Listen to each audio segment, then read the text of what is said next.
اللہ کی نازل کی ہوئی مقدس کتاب قرآن عظیم، اس کی تفسیر اور تعویل میں ہر انسان کو انتہائی ساودھانی اور ہوشیاری کی ضرورت ہے۔ کوئی بھی آدمی جو عربی گرامر کا جانکار ہو، وہ شخص بھی اگرچہ کتنی ہی مہارت اس کو عربی زبان میں ہو، لیکن تفسیر سے، اصول تفسیر سے ناواقف ہے، نادان ہے، جاہل ہے، تو اسے ہرگز قرآن کریم کی تفسیر میں لب کشائی کی اجازت نہیں ہے۔ کیوں کہ یہ قرآن جو ہے، یہ اللہ کی نازل کی ہوئی کتاب ہے۔ اس کا صحیح مقصد وہی ذات بہتر جانتی ہے جس پر یہ قرآن نازل ہوا۔ حضور اکرم صلی اللہ تعالی علیہ وسلم نے اللہ کے اس قرآن کو اس کی منشا کے مطابق جو معنی اور مفہوم اپنی امت کو بتایا، خلفائے راشدین کو بتایا، صحابہ کرام کو بتایا، اور ان سے تابعین، اور پھر ان سے تبع تابعین، اور اسی طرح سے دیگر تمام فقہاء اور بزرگان دین جملہ امت محمدیہ صلی اللہ علیہ وسلم کو ملا، ہر مسلمان پر لازم ہے کہ اس کی جانکاری حاصل کرے، بغیر ان کی تفسیر کے اپنی طرف سے عربی دانی کی بنیاد پر کچھ کہنا انتہائی ظلم اور جفا ہے۔ اللہ کے پیارے حبیب محمد رسول اللہ صلی اللہ تعالی علیہ وسلم نے ارشاد فرمایا، من قال فی القرآن برأیہ فقد اصاب فقد اخطا، کہ جس نے قرآن میں اپنی مرضی سے کچھ کہا اور وہ کہنے میں صحیح بھی ہے، یعنی کہنے میں صحیح بھی کہہ گیا ہے، اس کے بعد بھی وہ خطا کار ہے۔ اور ایک دوسری حدیث پاک کہ من قال فی القرآن برأیہ فَلْيَتَبَوَّأْ مَقْعَدَهُ مِنَ النَّارِ، یا ایک دوسری روایت یوں ہے کہ فقد کفر، یا جس نے قرآن میں اپنی مرضی سے کچھ کہا تو اسے چاہیے کہ اپنا ٹھکانہ جہنم بنا لے۔ اور ایک دوسری روایت میں ہے کہ حضور نے ارشاد فرمایا کہ اس نے کفر کیا، اللہ کی پناہ۔ تو اب بتائیے کہ جس قرآن میں لب کشائی کا بغیر حضور، خلفاء اور صحابہ، تابعین، تبع تابعین کے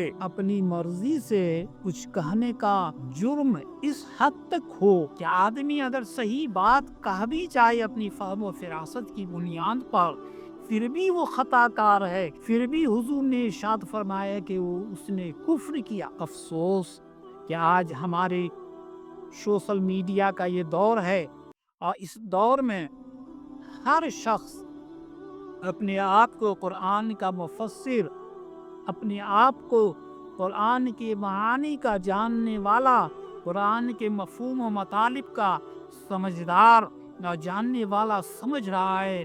ہر شخص جو چاہتا ہے وہ بیان کرنے بیٹھ جاتا ہے۔ ایک ویڈیو میری نظر سے گزری، اس ویڈیو والے نے قرآن کریم کی ایک آیت کو موضوع سخن بنایا تھا، اور اس نے یہ کہا کہ اللہ تعالیٰ نے انسان کو مٹی سے بنایا اور جنات کو آگ سے بنایا ہے، اور کیا آپ جانتے ہیں کہ اللہ تعالیٰ نے ان جانوروں کو، یعنی اونٹ، بیل، ہاتھی، گھوڑا، بکرا، بکری، بھیڑ، دمبا وغیرہ جتنے جانور ہیں، ان جانوروں کو کس چیز سے پیدا کیا ہے؟ اس کا جواب دیا کہ اللہ تعالیٰ نے انسان کو مٹی سے، جنات کو آگ سے، اور یہ تمام جانوروں کو پانی سے بنایا ہے۔ اب بتائیے، یہ قرآن کے معنی کا تحریف ہے۔ قرآن میں سادے لفظوں میں کہوں کہ یہ قرآن کی تحریف ہے۔ وہ سمجھ ہی نہیں پایا کہ واللہ خلق کل دابۃ من ماء، ماء کا یہاں کیا معنی ہے؟ اس نے کسی مولوی صاحب سے سنا ہوگا کہ ماء پانی کو کہتے ہیں، اس نے بتا دیا کہ اللہ نے پانی سے پیدا کیا۔ وہ یہ نہیں سمجھ پایا کہ یہاں پانی سے مراد کیا ہے، اور دابہ کس کو کہتے ہیں؟ میرے دوستو، دابہ قرآن کریم میں جہاں بھی آیا ہے، چاہے سورۃ الانعام میں ہو، چاہے سورہ ہود میں ہو، ہر جگہ دابہ سے مراد ہر وہ جاندار ہے جو زمین پر چلتا۔ اب زمین پر چلنے والا انسان بھی ہے، سانپ بھی ہے، کیڑا مکوڑا بھی ہے، بیل، گائے، اونٹ، ہاتھی، گھوڑا وغیرہ وغیرہ جتنے جانور ہیں، چوپائے ہیں، بہائم ہیں، یہ سب کے سب زمین پر چلنے والے ہیں۔ اور اللہ نے ان سب کو، جنات کے علاوہ، فرشتوں کے علاوہ، ان سب کو اللہ نے پانی سے پیدا کیا ہے۔ اور پانی سے یہ مراد نہیں جو ہمیں نل سے ملتا ہے، سمندر اور تالاب میں ملتا ہے، بلکہ یہاں نطفہ مراد ہے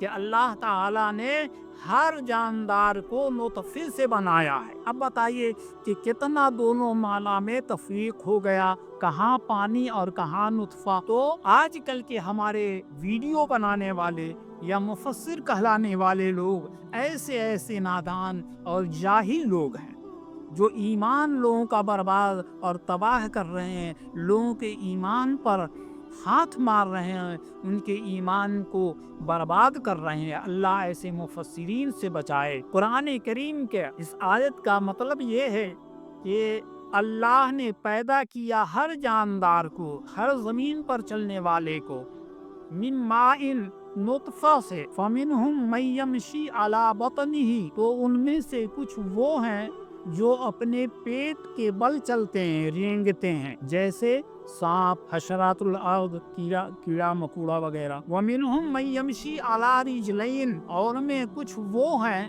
جو دو پاؤں پر چلتے ہیں، جیسے انسان اور پرندہ وغیرہ۔ وَمِنْهُمْ مَن يَمْشِي عَلَىٰ أَرْبَعٍ، اور بعض وہ ہیں کہ جو چار پاؤں پر چلتے ہیں۔ اب اس میں تمام یہ چار پاؤں پہ چلنے والے جانور، اونٹ، گھوڑا، ہاتھی، بیل وغیرہ سارے جانور اس میں آ گئے۔ تو اللہ نے ان سب کو یہ سمندر کے پانی، تالاب کے پانی، کنویں کے پانی یا نلوں کے پانی سے نہیں بلکہ نطفے سے بنایا ہے۔ ہر چیز کو، چاہے وہ کوئی بھی انسان ہو یا جانور ہو، جانور میں انسان بھی آتا ہے۔ آج کے دور میں اگرچہ جانور کہنا انسان کو آدمی سمجھتے کہ ہم کو گالی دینا ہے، لیکن حقیقت میں جانور انسان ہے۔ جانور کے معنی ہے جان والا، جس کے اندر جان ہو وہ جانور ہے۔ اب انسان چلتا پھرتا ہے، یہ جان والا ہے، یہ جانور ہے، لیکن لوگ معنی کی طرف نہیں جاتے، جہالت کی بنیاد پر سمجھتے کہ ہمیں یہ گالی بول دیا۔ تو انسان بھی اس صف میں آتا ہے۔ واللہ خلق کل دابۃ من ماء فمنہم من یمشی علی بطنہ ومنہم من یمشی علی رجلین ومنہم من یمشی علی اربع یخلق اللہ ما یشاء، اللہ پیدا کرتا ہے جو چاہتا ہے۔ ان اللہ علی کل شیء قدیر، بے شک اللہ ہر چیز پر قادر ہے۔